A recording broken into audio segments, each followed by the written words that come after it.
¿Qué sucede cuando la lealtad de toda una vida es puesta a prueba en el momento final? En el suntuoso mundo de los Alarcón, el dinero lo compra todo, excepto el amor verdadero.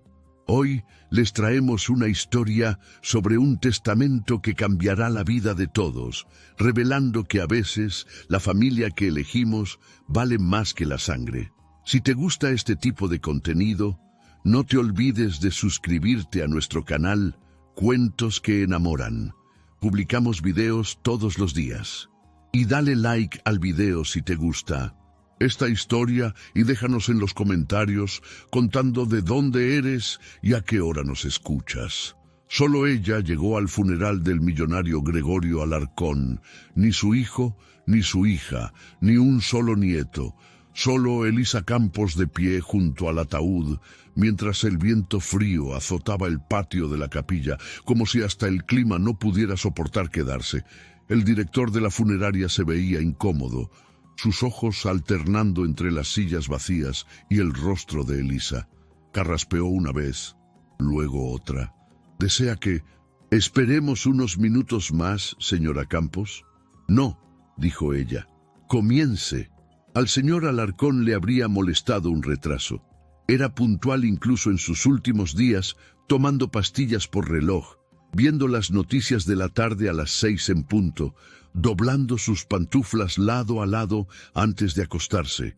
Un hombre de hábitos, un hombre de dignidad y ahora un hombre puesto a descansar en soledad. Elisa se sentó en la primera fila, las 5 sillas a su alrededor vacías. El pastor recitó las escrituras sin convicción. Las flores eran demasiado brillantes, el ataúd pulido.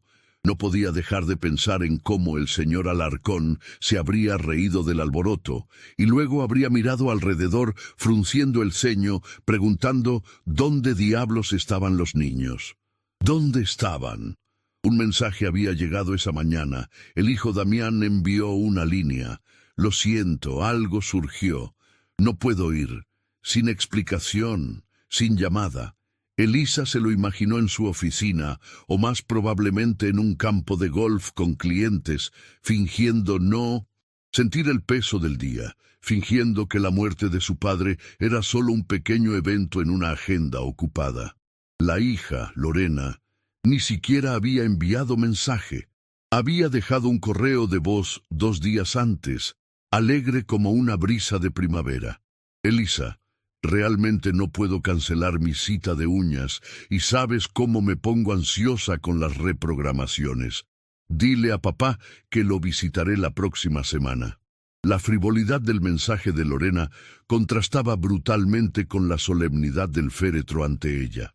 La próxima semana, pensó Elisa con amargura, como si los muertos aguardaran citas en sus agendas. Después del servicio, Elisa caminó sola detrás de los portadores del féretro. No lloró, no porque no estuviera de luto. Había estado de luto durante meses. Porque hay un tipo de dolor tan profundo que permanece inmóvil dentro de ti como un ancla. Y ese día ya estaba enterrada bajo él. El cementerio estaba casi desierto.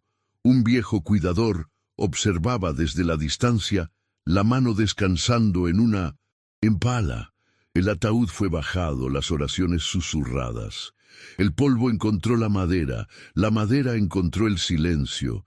Ella se quedó un rato después de que los demás se fueron. Sus tacones se hundieron ligeramente en la tierra y sintió el viento atrapar su abrigo. La lápida sería colocada más tarde. Por ahora una simple placa con el nombre de Gregorio. Gregorio Alarcón Pérez, amado padre, olvidado. La palabra se quedó en su mente como una piedra en el zapato. Olvidado. Elisa Campos había trabajado para la familia Alarcón durante 28 años. Comenzó cuando Damián y Lorena aún eran adolescentes, cuando la casa aún estaba llena de risas y la señora Elvira aún estaba viva. Había visto todo. Las discusiones sobre dinero, las promesas rotas, las visitas cada vez más espaciadas. Había escuchado al señor Alarcón suspirar en su estudio mirando fotos antiguas de cuando los niños aún lo abrazaban sin pedir nada a cambio. De vuelta en la mansión, el silencio rugía. El sillón reclinable del señor Alarcón permanecía intacto, sus pantuflas lado a lado, el control remoto del televisor donde lo dejó por última vez. Elisa lo miró durante mucho tiempo, luego caminó a la cocina. Abrió una botella de vino, una buena del armario que el señor Alarcón siempre guardaba para huéspedes, y sirvió una copa. Sacó su teléfono y abrió Facebook. No solía navegar, pero algo le dijo que mirara. El perfil de Lorena era público, por supuesto. Había publicado 2 horas atrás una foto de ella y 3 amigas bebidas en mano, sonriendo. Título: brunch de chicas. Mimosas ilimitadas. Viviendo nuestras mejores vidas. Damián también había publicado una instantánea del Hoyo 9. Su nuevo palo de golf brillando al sol. Swing perfecto. Clima ideal. Negocios cerrados. Elisa miró la pantalla hasta que se volvió borrosa. Luego apagó el teléfono, tomó otro sorbo de vino y miró la foto en la pared. El señor Alarcón y la señora Elvira en su cuadrado aniversario de pie junto a los rosales que él plantó con sus propias manos. Solían florecer en rojo, ahora estaban desnudos. Mañana, pensó, llamaré al abogado. Haré lo que el señor Alarcón me pidió, porque si fui la única en aparecer para su última despedida, seré la única en cumplir su voluntad final. Esa tarde, Elisa se sentó sola en la cocina de la mansión. Recordó cómo Gregorio Alarcón solía pelar manzanas con la precisión de un cirujano, cortándolas en medias lunas ordenadas. La que tiene más sol, le decía al ofrecerle la mejor pieza. Ahora el frutero permanecía intacto, un par de peras demasiado maduras, hundiéndose bajo su propia piel. El silencio no era desconocido. Desde que el señor Alarcón partió, casi 2 semanas antes del funeral, aquellos días ya habían comenzado a enseñarle la forma de la soledad. Pero esta noche el silencio presionaba más fuerte, más ruidoso, más cruel. No podía dejar de pensar en las sillas vacías, en el mensaje de Lorena, o más bien en su ausencia. En el texto de Damián, plano y frío, algo surgió. Era vergüenza, indiferencia, o el tipo de crueldad que ni siquiera reconoces hasta que es demasiado tarde. Elisa sirvió otra copa de vino, no por tristeza, sino por claridad. Caminó por el pasillo hacia el estudio del señor Alarcón, abrió el cajón superior de su escritorio. Sus cosas aún estaban organizadas de la misma manera. Sobres, llaves de repuesto, un viejo álbum de estampillas. Alcanzó detrás de los archivos y sacó la carpeta que él había escondido detrás de todo lo demás. Delgada, ordenada, sellada con una banda elástica. Estaba etiquetada como testamento. Dentro de la carpeta, junto a las copias del testamento original y la lista meticulosa de beneficiarios, junto a las instrucciones detalladas para la casa, el auto, las cuentas e incluso el reloj antiguo que el abuelo del señor Alarcón había traído de Lisboa, estaba el sobre. Todo lo demás había sido preparado con la precisión de un relojero, revisado por el abogado 2 años atrás con una mezcla de amor y previsión que caracterizaba a Gregorio. Pero aquel sobre, más pequeño, de un papel ligeramente más grueso, era diferente. Llevaba su nombre escrito con la letra temblorosa, pero decidida que Elisa había llegado a reconocer también bien en los últimos meses, cuando la enfermedad comenzaba a ganar terreno, pero no su voluntad. Lo tomó con manos que no podía controlar. El temblor no provenía del miedo, sino de la certeza de que lo que contenía aquel sobre cambiaría todo. Lo abrió con cuidado, deslizando el dedo bajo la solapa, sintiendo el crujido sordo del papel sellado.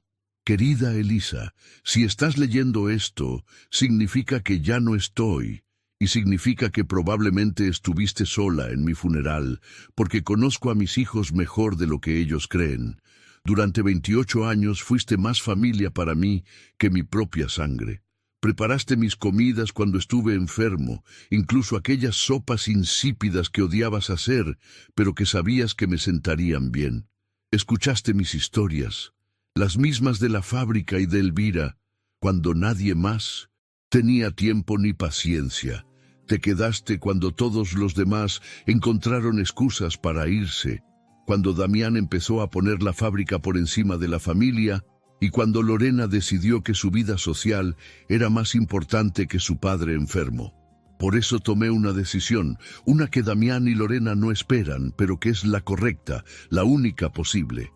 He cambiado mi testamento, la casa, la fortuna, las cuentas de inversión, todo es tuyo ahora, Elisa, no de mis hijos, tuyo. Esta casa que has cuidado con más dedicación que si fuera tuya, estos muebles que has pulido con esmero, el jardín que has regado incluso cuando nadie lo veía. Todo te pertenece. Sé que esto causará problemas. Sé que vendrán con abogados y furia, con acusaciones y amenazas, pero también sé que tú eres la única que merece esto. No por los años de servicio, no por las noches en vela o los domingos sacrificados, sino por los años de amor genuino, de esos que no se compran ni se fingen. Hay solo una condición, que cuides de mi nieto Bastián. Asegúrate de que tenga lo que necesita para su educación, para su futuro. Él es el único que todavía tiene algo bueno en su corazón que no ha sido corrompido por la avaricia o la indiferencia.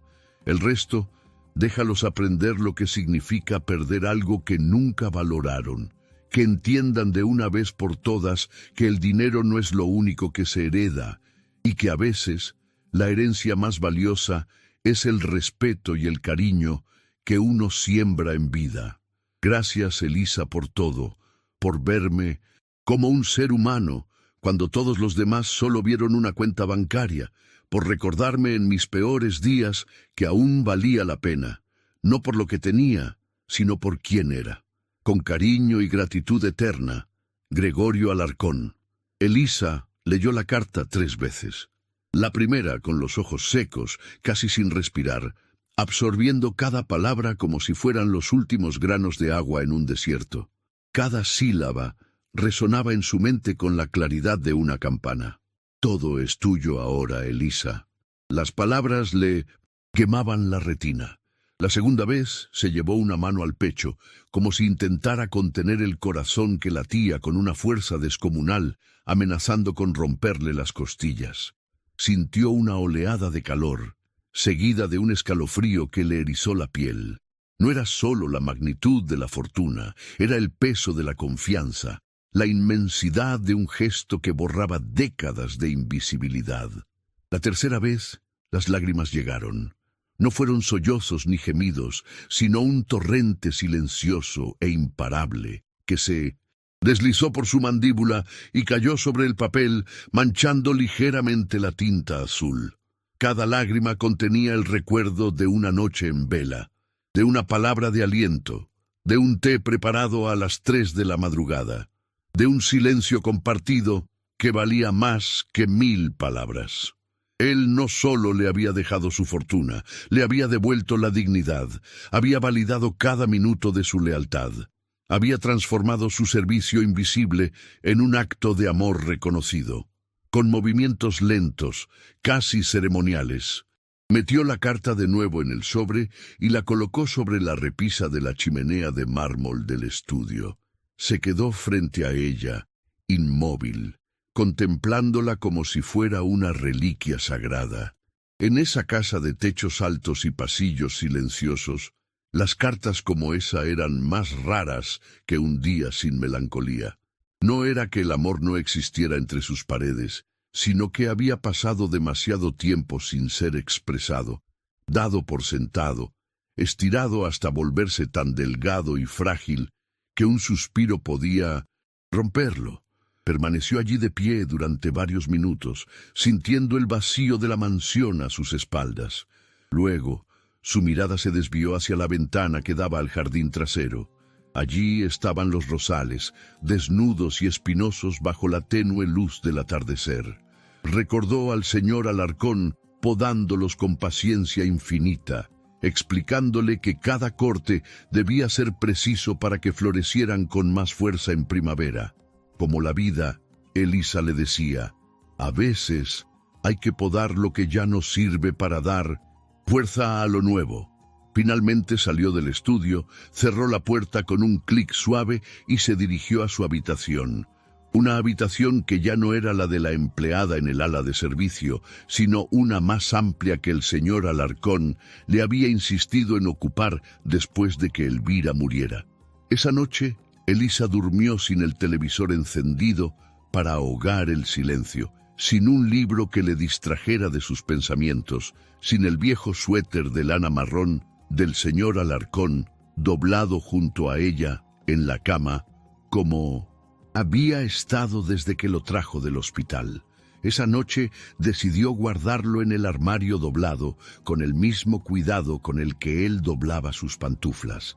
El silencio seguía ahí, impregnando cada rincón de la casa, colgando de las lámparas y acurrucándose en los sofás, pero ya no pesaba sobre sus hombros con la misma opresión. Ya no era el silencio de la ausencia, sino el de una transición, el preludio de un nuevo comienzo. Al cerrar los ojos, no vio las sillas vacías de la capilla, sino la letra, un firme de Gregorio en aquel papel, y una sensación de propósito tan sólida y pesada como una losa de mármol se instaló en su pecho. No era alegría ni triunfo, era la tranquila y abrumadora certeza de que una promesa hecha en silencio hacía años acababa de ser sellada con la tinta más indeleble. El silencio ya no dolía, ya no. Al día siguiente, Elisa llamó al abogado. La mañana se presentó fría y diáfana. Antes de marcar, observó el jardín donde los rosales desnudos parecían esculpidos en el aire gris. Recordó al señor Alarcón explicándole con su paciencia infinita que cada corte preciso era necesario para el renacer. Ahora entendía que ella era lo nuevo que brotaría después de la poda más drástica. La oficina del abogado Ramiro Fuentes olía a libros viejos y pulimento de eucalipto. El tipo de lugar donde el tiempo se sentía denso y el silencio tenía un peso particular, como una capa de barniz sobre cada superficie. Ramiro había conocido a la familia Alarcón durante más de 30 años. Manejó su primera hipoteca, la licencia comercial del señor Alarcón, la escritura de la casa de Villa Serena y eventualmente su plan patrimonial. Confiable, preciso y, como Elisa, un poco cansado de personas que sonreían cuando querían algo. Su escritorio era un caos ordenado de legajos verdes y carpetas bis, una fortaleza de papel contra un mundo de ambiciones. Levantó la vista de su escritorio cuando ella entró, levantándose de su silla con una expresión de leve sorpresa que se transformó rápidamente en una cortés profesionalidad. Elisa, dijo abotonando su chaqueta con un gesto automático. Llegó temprano. No podía esperar, respondió ella, acomodándose en la profunda silla de cuero frente al que crujió suavemente como quejándose del intruso. Sus manos, ásperas por décadas de trabajo, se aferraron al bolso que colocó sobre su regazo, un pequeño escudo contra la inmensidad de lo que estaba a punto de confirmarse. Recibí el mensaje del señor Alarcón antes de su muerte, dijo Ramiro, sentándose y cruzando las manos sobre el escritorio, los dedos entrelazados, formando una barrera sólida.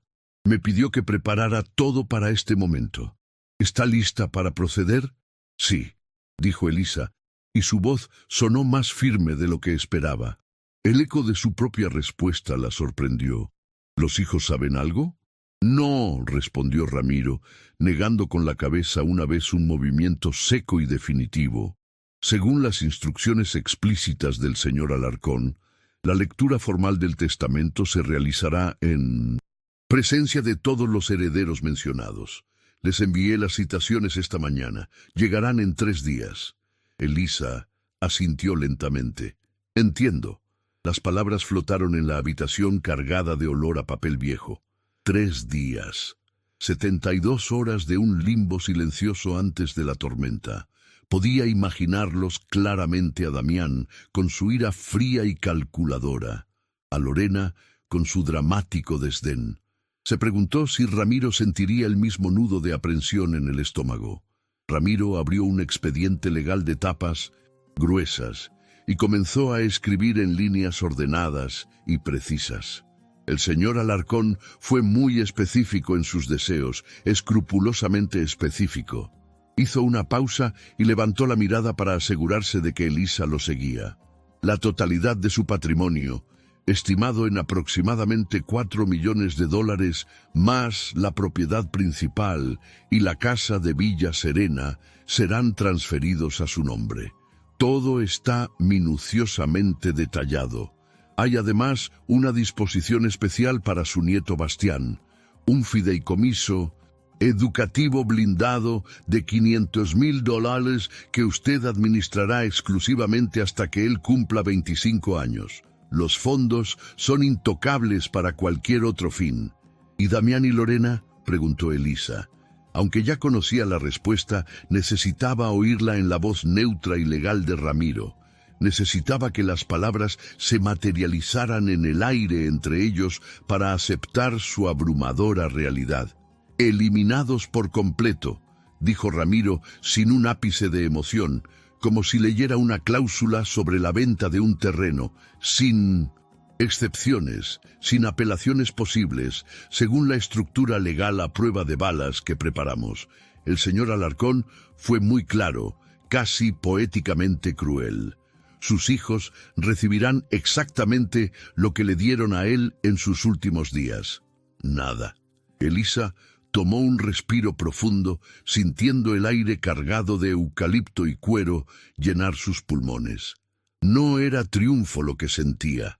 Era el peso de una responsabilidad enorme, una losa de mármol tallada con gratitud y dolor, mezclada con la tristeza agria de saber que las cosas, una familia, había llegado a este punto de no retorno. Un padre desesperado había tenido que usar su última voluntad no como un acto de amor, sino como un espejo brutal para sus propios hijos. ¿Hay algo más?, continuó Ramiro, su voz bajando un tono, adoptando una cadencia más confidencial. Sacó del expediente un sobre más pequeño de papel pergamino que llevaba un sello de cera roja con las iniciales J. El señor Alarcón escribió cartas personales para Damián y Lorena. Me pidió expresamente que se las entregara durante la lectura del testamento. Delante de todos, están selladas. Ramiro giró el sobre entre sus dedos. No sé qué contienen, por supuesto. Booth, conociendo la meticulosidad de Gregorio y la profundidad de su decepción, me atrevería a decir que no será fácil de leer ni para ellos, ni para quien esté presente. Marta asintió imaginando la escena. No sería solo la explosión por el dinero, sería algo más profundo, más íntimo y, por tanto, más devastador. Sería el desmantelamiento público de su indiferencia. Los 3 días pasaron en un silencio extraño y elástico, como si la mansión contuviera la respiración. Elisa continuó con sus rutinas automáticamente, moviéndose por las habitaciones como un fantasma familiar. Limpió superficies que ya brillaban, pulió maderas que ya relucían, preparó comidas sencillas que solo ella comería en la vasta soledad del comedor. Cada habitación susurraba recuerdos. El sillón reclinable del señor Alarcón conservaba el leve hundimiento de su cuerpo. Su vieja bata de felpa aún colgaba detrás de la puerta del baño. Ella no las tocó. Eran reliquias ahora parte del museo de una vida que había cambiado para siempre. Por las tardes se sentaba en la cocina frente a la ventana y observaba el lento crepúsculo teñir de púrpura el cielo.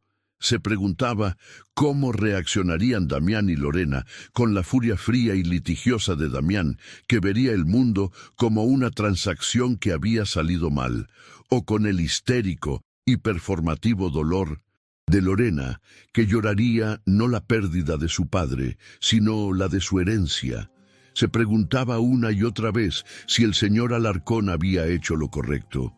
No había duda de su derecho a hacerlo, pero era correcto. Esta era la única forma de que sus hijos, ya adultos, cincuentones y endurecidos en sus caminos, entendieran algo, o simplemente era el acto final de un hombre profundamente herido que quería, por una vez que su ausencia se sintiera con la misma fuerza con la que él había sentido la de ellos. Una tarde, el segundo día, se encontró de pie frente al armario de la habitación de invitados donde había guardado, doblado con infinita delicadeza, el viejo suéter de lana marrón del señor Alarcón. Lo sacó y se lo llevó a la cara. Aún conservaba un tenue rastro de su colonia, mezclado con el aroma a naftalina y a tiempo detenido. Una oleada de afecto tan profunda que casi la dobló por la mitad la recorrió. No era el amor de una esposa o una hija, sino algo más singular, forjado en la fragua compartida de la lealtad y la compañía silenciosa. En ese momento, cualquier duda se disipó. Gregorio no había actuado por venganza, había actuado por justicia. Una justicia poética y desgarradora, pero justicia al fin. Había honrado el cariño verdadero sobre los lazos de sangre vacíos, y ella, Elisa Campos, era la depositaria de esa justicia. La noche anterior a la lectura, el sueño fue esquivo. Los sonidos de la casa parecían amplificados. El crujido de las vigas, el susurro del viento en las canaletas, el lejano tic-tac del reloj de péndulo en el vestíbulo. Se levantó y caminó descalza por el pasillo hasta el estudio. No encendió la luz. La luna llena bañaba el escritorio, iluminando el espacio donde la carpeta con el testamento había estado escondida. Ahora solo quedaba el polvo, un ligero rectángulo más claro en la madera. Allí, en la penumbra, sintió una paz extraña. No era la paz de la tranquilidad, sino la paz del deber comprendido. Mañana no sería el final, sería el principio de una vida que no le pertenecía solo a ella, sino también a la memoria y a la última voluntad de Gregorio. Y por primera vez, desde su muerte, Elisa no sintió el frío de la soledad, sino el calor abrumador de una promesa que debía cumplir. Pero cada vez que dudaba, acudía a su memoria la imagen imborrable del funeral, las sillas vacías que gritaban ausencia, el viento frío que se colaba buscando los huesos. Esa soledad absoluta era el antídoto contra cualquier inseguridad. El día de la lectura del testamento llegó con un cielo gris y amenazante, un manto plomizo que parecía apropiado para la ocasión. Elisa llegó temprano a la oficina del abogado, vistiendo su mejor traje negro, el mismo que había usado en el funeral. No era solo una prenda, era una armadura. Se sentó en la sala de espera, en una incómoda butaca de cuero, con las manos cruzadas sobre su regazo, tratando de calmar el temblor nervioso que recorría sus dedos como un voltaje bajo la piel. Observó los detalles del lugar, los cuadros de paisajes marinos con olas congeladas en el tiempo, la estantería repleta de códigos legales con lomos desgastados, el reloj de pared cuyo tic-tac parecía marcar los latidos de su propio corazón. Cada segundo era una eternidad. Damián llegó primero con su esposa Bárbara. Vestían como siempre, impecables, caros, con esa expresión de personas acostumbradas a obtener lo que quieren, a quienes la vida les había concedido tantos deseos que ya ni siquiera sabían lo que era anhelar algo de verdad. Damián apenas miró a Elisa cuando pasó junto a ella, como si fuera un mueble más, un florero polvoriento en una esquina. Su mirada se deslizó sobre ella sin registrarla. «¿Qué hace ella aquí?», susurró Bárbara, lo suficientemente alto como para que Elisa escuchara cada palabra, un dardo envenenado y preciso. «Probablemente le dejó algo pequeño», respondió Damián, con una indiferencia que cortaba más que el desprecio. «Papá siempre fue sentimental con el servicio. Una joya de la abuela, quizás, o ese jarrón chino que tanto le gustaba». Su tono era de fastidio, como si estuvieran perdiendo el tiempo en una formalidad sin importancia. Lorena llegó 10 minutos tarde hablando por teléfono, riendo con una risa estridente y artificial sobre algo que alguien había dicho. Llevaba un vestido de diseñador que costaba más que el salario de Elisa de varios meses y gafas de sol enormes que no se quitó hasta que entró a la oficina como una estrella de cine entrando a un set. Cuando vio a Elisa, su sonrisa se congeló por un segundo, un espasmo de incomodidad antes de que el entrenamiento social volviera a imponerse. Asintió brevemente, un gesto casi imperceptible, antes de sentarse lo más lejos posible de ella, como si la proximidad pudiera contaminar su aura de prosperidad autoindulgente. Ramiro Fuentes entró a la sala de conferencias con un maletín de cuero antiguo y una expresión seria que Elisa no le había visto antes. Se sentó a la cabecera de la mesa de caoba, brillante, ajustó sus gafas sobre el puente de la nariz y miró a cada persona presente con una calma que parecía tallada en granito. Su mirada se detuvo un instante más en Elisa, un destello casi imperceptible de solidaridad. «Gracias por venir», comenzó su voz grave, llenando la habitación cargada de tensión. «Estamos aquí para la lectura del Último Testamento y Voluntad de Gregorio Alarcón. Antes de comenzar, debo informarles que este es un documento legalmente vinculante, preparado en pleno uso, de las facultades mentales del señor Alarcón y certificado por 2 testigos independientes. No está sujeto a impugnación legal». Damián se inclinó hacia adelante impaciente. Sí, entendemos. Comencemos». Su postura era la de un hombre acostumbrado a que las cosas sucedieran a su ritmo, a su conveniencia. Ramiro abrió el expediente con movimientos deliberados y comenzó a leer. «Yo, Gregorio Alarcón, estando en pleno uso de mis facultades mentales y físicas, declaro este como mi último testamento y voluntad, revocando todos los testamentos y codicilios anteriores. Después de una vida de trabajo duro, logré acumular un patrimonio considerable. Incluye mi residencia principal en 118 Calle de los Fresnos, valorada en 1.2 millones, mi casa de verano en Villa Serena valorada en 800,000, cuentas de inversión por un total de $400,000 y activos varios, incluyendo vehículos, arte y antigüedades, por un valor estimado de 500,000. Lorena se acomodó en su silla, una pequeña sonrisa jugando en sus labios, como si ya estuviera saboreando el sabor de la herencia. Damián intercambió una mirada rápida con Bárbara, un destello de codicia satisfecha en sus ojos. Claramente estaban calculando sus partes, dividiendo mentalmente la suma, planeando qué nuevo lujo adquirirían primero. «En cuanto a la distribución de mi patrimonio», continuó Ramiro, su voz tomando un tono más firme, más cortante, «leo la totalidad de mis bienes, propiedades y activos a Elisa Elena Campos, quien me sirvió con dedicación, lealtad y amor genuino durante 28 años. El silencio que siguió fue absoluto, como si el aire mismo hubiera sido succionado de la habitación, dejando un vacío atronador. Elisa pudo ver el polvo flotando en un rayo de luz tenue que se filtraba por la ventana, inmóvil, como si el tiempo también se hubiera detenido. «¿Qué?», dijo Lorena quitándose las gafas de sol brusco. Sus ojos, libres de la protección oscura, mostraban un puro y absoluto desconcierto. «Eso no puede ser correcto.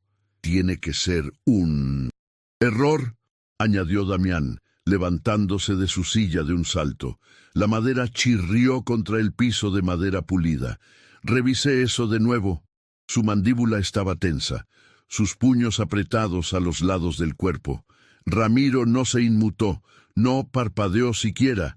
No hay error. El señor Alarcón fue muy específico. Elisa Campos es la única beneficiaria de su patrimonio.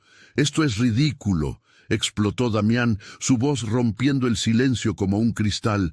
Ella es la empleada doméstica. Papá le dejó todo a la empleada. La palabra empleada salió de su boca como un escupitajo, cargada de todo el desprecio de clase que siempre había contenido, pero nunca había verbalizado con tanta crudeza. «Silencio», ordenó Ramiro con una voz que cortó el aire como un cuchillo, una autoridad que no admitía réplica. «Continuaré». Bárbara, pálida como si la sangre hubiera abandonado su rostro. Lorena había comenzado a llorar. No lágrimas de tristeza, sino de furia e incredulidad. Gruesas gotas de rímel que comenzaban a trazar caminos negros por sus mejillas.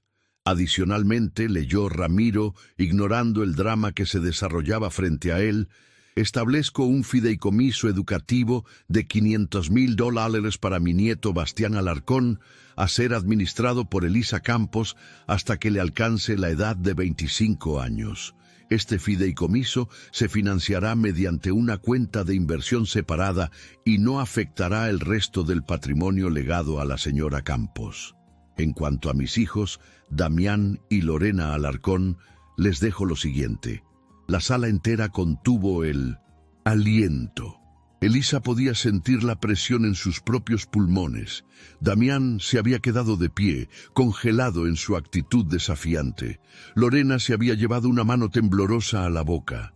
«Les dejo exactamente lo que me dieron en mis últimos días. Nada, ni su tiempo, ni su presencia, ni su amor.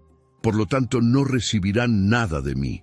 El sonido que Lorena hizo fue algo entre un sollozo y un grito, un sonido gutural que surgía de las entrañas. Damián golpeó la mesa con el puño, haciendo saltar los vasos de agua. «Esto no puede ser legal», gritó, su rostro congestionado por la ira. «Lo impugnaremos». Ella lo manipuló. Un hombre en su lecho de muerte no puede pensar claramente. Con una calma que resultaba casi sobrehumana, Ramiro sacó otro documento de su maletín.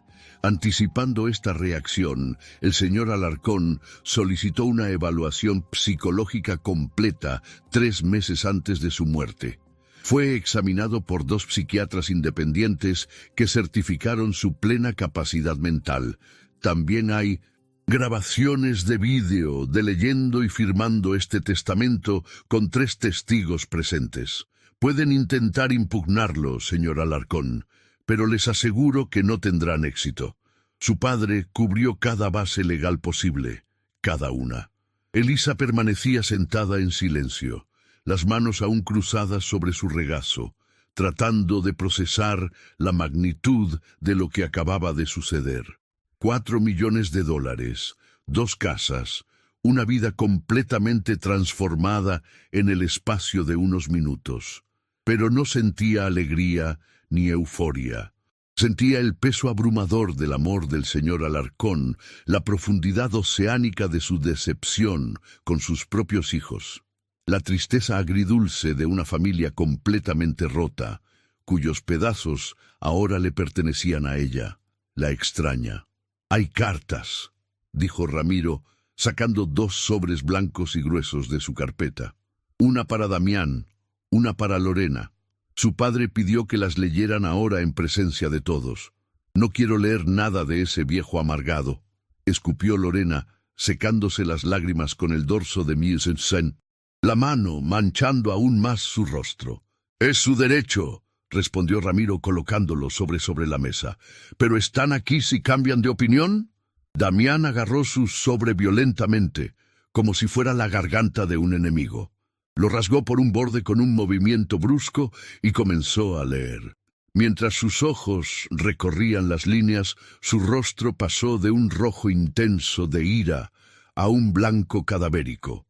Sus manos, que momentos antes habían golpeado la mesa, comenzaron a temblar de manera incontrolable. La respiración se le entrecortó. Lorena, viendo la transformación física en su hermano, la rápida desintegración de su arrogancia, dudó por un instante antes de tomar sus sobrecondedos, que parecían haber perdido toda su fuerza. Con movimientos lentos, casi torpes, sacó la hoja de papel y comenzó a leer. Elisa nunca supo exactamente qué decían esas cartas, pero fue testigo de su poder devastador. Vio las lágrimas auténticas esta vez comenzar a caer por el rostro de Damián. Unas lágrimas que no tenían nada que ver con la rabia y todo que ver con el dolor. Vio a Lorena doblar la carta con una precisión funeraria y metérsela en el bolso. Sus labios, antes tan sonrientes, ahora apretados en una línea delgada y pálida de derrota. «Mi padre», comenzó Damián, su voz quebrada y reconocible. «Mi padre escribió cada cosa que hice mal, cada promesa rota, cada llamada ignorada, cada vez que pedí dinero pero nunca tiempo, cada Navidad que cancelé por trabajo, cada aniversario de la muerte, de mamá que olvidé». No pudo terminar. Se desplomó en su silla, la cabeza cayendo sobre su pecho, la carta deslizándose de sus manos inertes para caer al suelo. Una hoja de papel que pesaba más que todo el patrimonio de los Alarcón. Lorena estaba llorando abiertamente ahora, no de furia, sino de algo más profundo, más desgarrador. Arrepentimiento tal vez, o la realización tardía y brutal de lo que había perdido. No el dinero, sino algo mucho más valioso e irrecuperable, el amor y el respeto de su...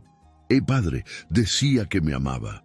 Susurró su voz, apenas un hilo de sonido, que siempre me amaría, pero que amar a alguien no significa permitirles que te destruyan, que había pasado toda su vida esperando que yo viera lo que realmente importaba y que murió todavía esperando.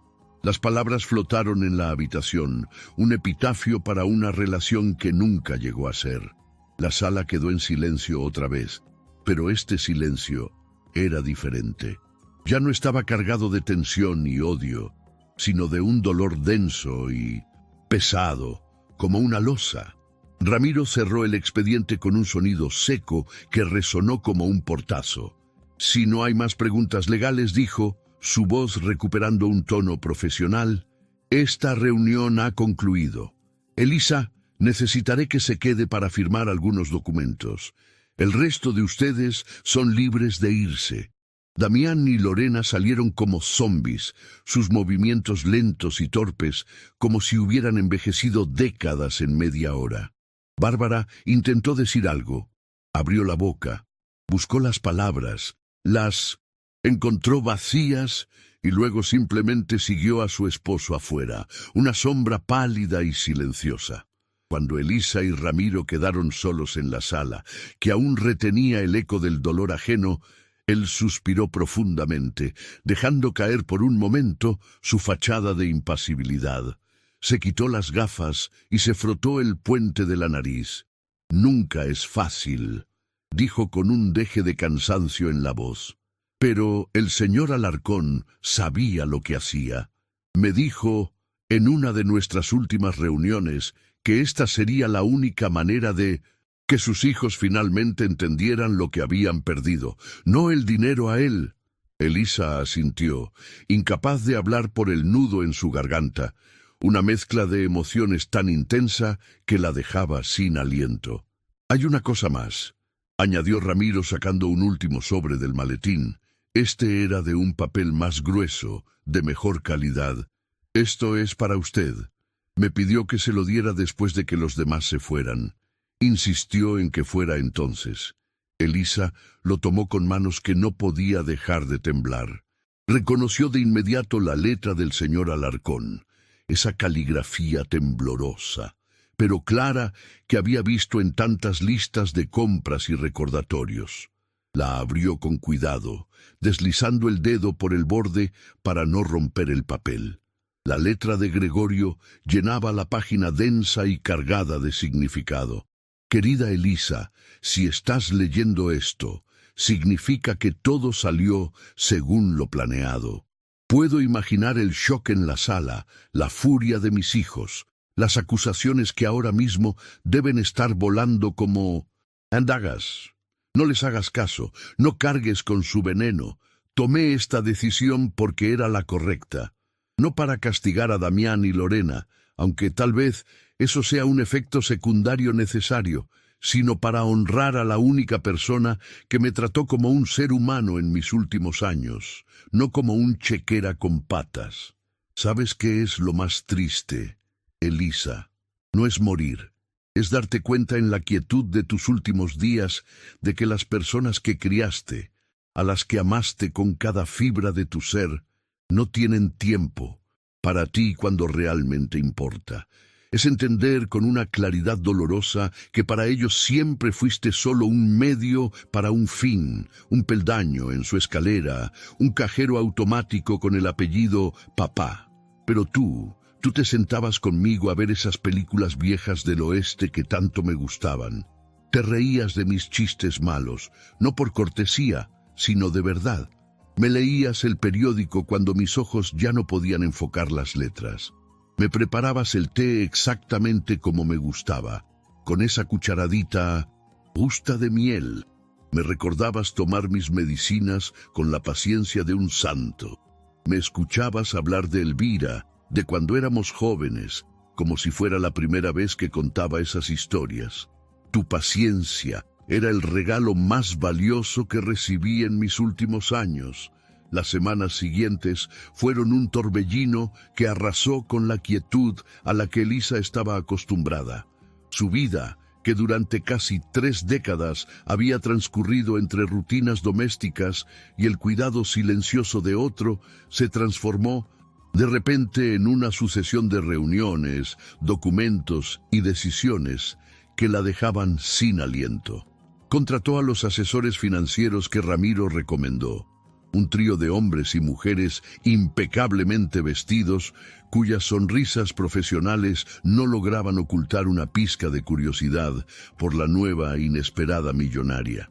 Se sentó durante horas en la misma mesa del comedor donde el señor Alarcón solía desayunar, tratando de descifrar conceptos como cartera diversificada, bonos del tesoro y fideicomisos irrevocables. Era abrumador, pero también extrañamente emocionante. A sus 52 años, Elisa Campos estaba comenzando una vida completamente nueva y cada noche, antes de dormir, sentía una mezcla de vértigo y una determinación que no conocía desde su juventud. El mundo exterior, sin embargo, no estaba dispuesto a dejarla en paz. Damián intentó llamarla una vez. El teléfono fijo de la mansión, cuyo timbre solía ser un sonido raro, trinó con una insistencia agresiva. Elisa vio el nombre en la pantalla y dejó que el contestador automático hiciera su trabajo. La voz de Damián, tensa y falsamente cordial, llenó la sala. Elisa, soy Damián. Necesitamos hablar. Llámame cuando puedas. Es importante. Ella borró el mensaje sin pestañear, pero el puño de ansiedad que se le formó en el estómago tardó horas en disiparse. 2 días después llegó la carta.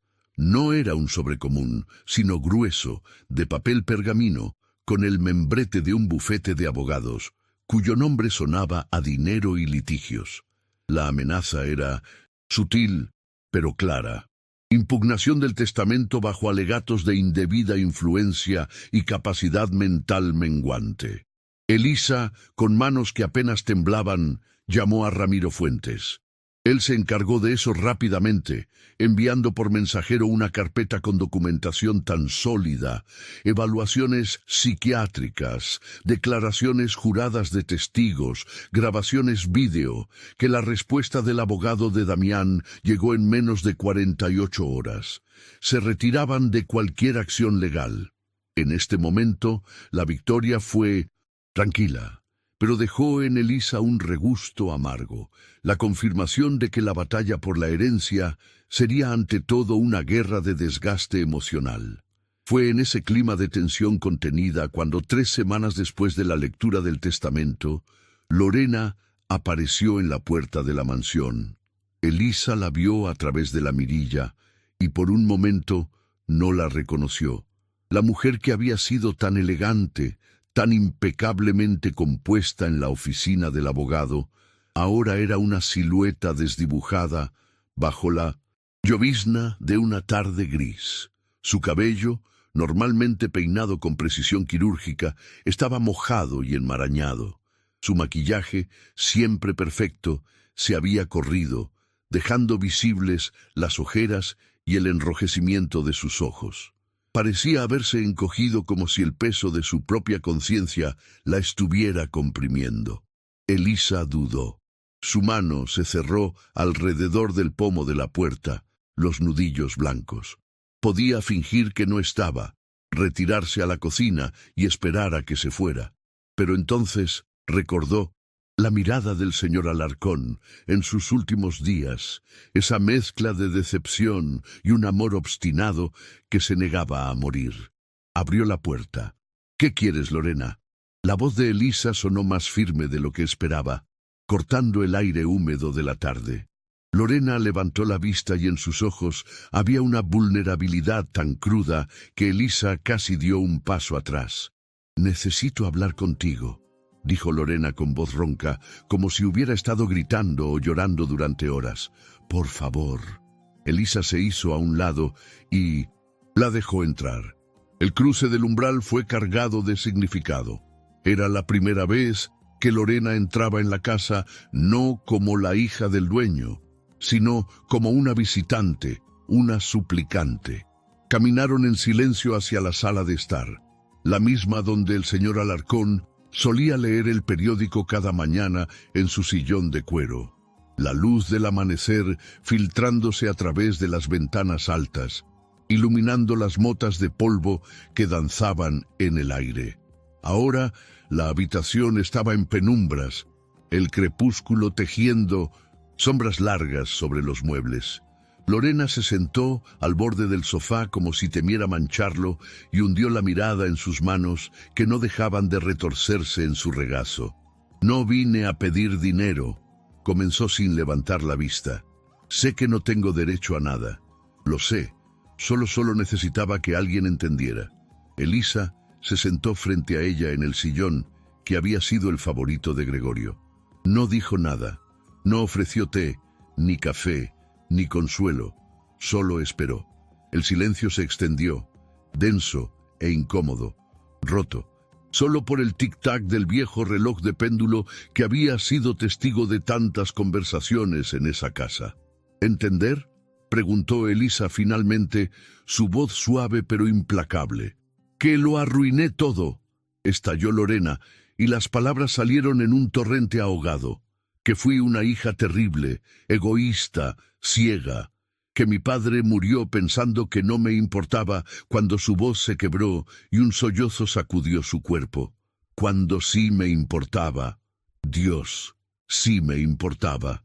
Solo estaba tan atrapada en mi propia vida, en mis propios problemas estúpidos, en esa carrera absurda por tener más, por parecer mejor, que no vi lo que estaba perdiendo hasta que fue demasiado tarde, hasta que ya no había tiempo, ni segundas oportunidades, ni manera de decirle lo siento. Lágrimas corrieron libremente por su rostro, limpiando surcos en el rímel corrido. Elisa la observaba y en lugar de la rabia que tal vez habría sentido antes, solo sentía una profunda y cansada tristeza. Lorena no era una villana de una obra de teatro.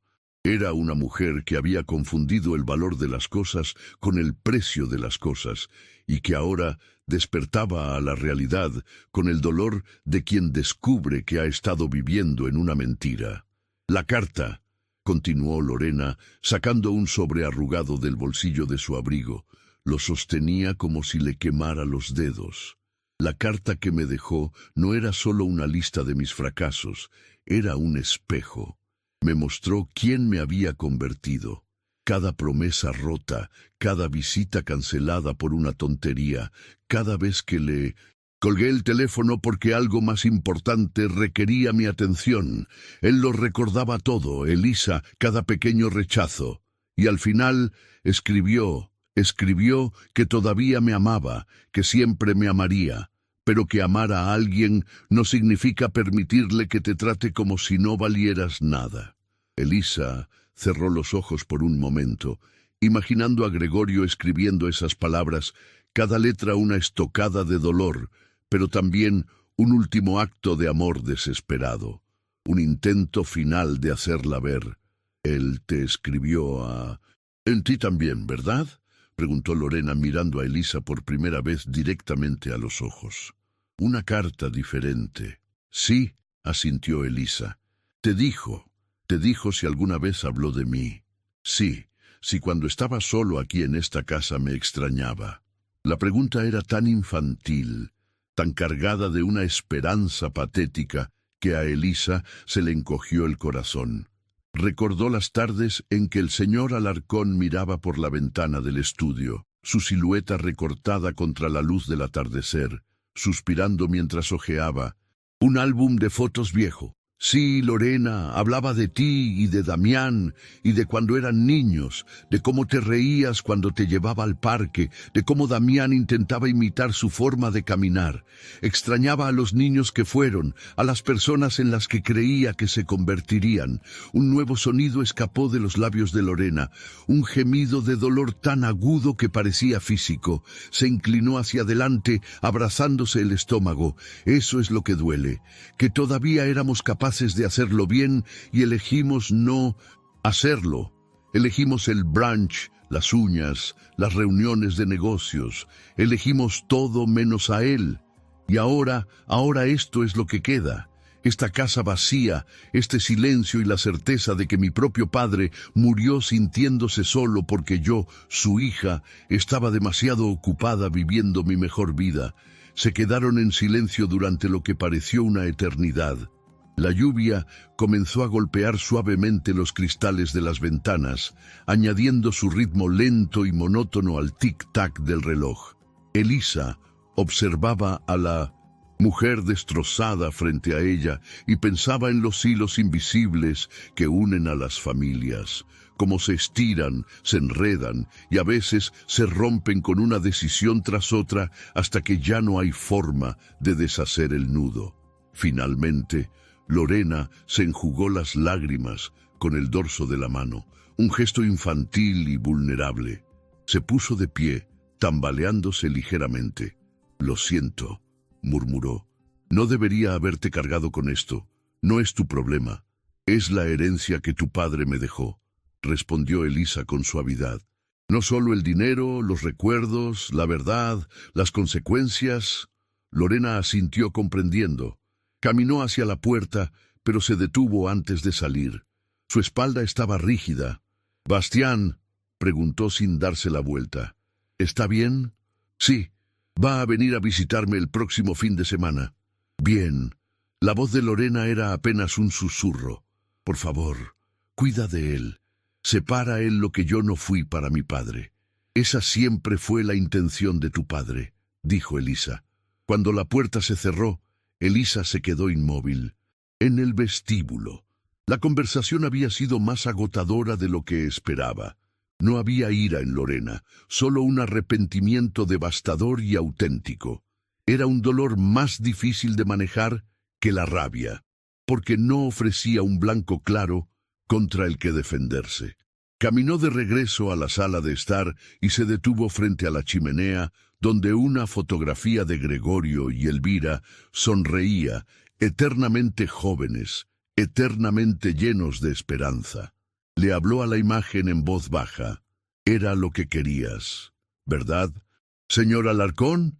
Que finalmente entendieran, no para castigarlos, sino para que despertaran. El rostro sonriente en la foto no ofreció respuestas, pero en la quietud de la casa, Elisa sintió que había cumplido con una parte más de la última voluntad de Gregorio. No había perdonado, no todavía, pero había escuchado. Y a veces escuchar es el primer acto de misericordia, la primera grieta de luz en una pared de oscuridad.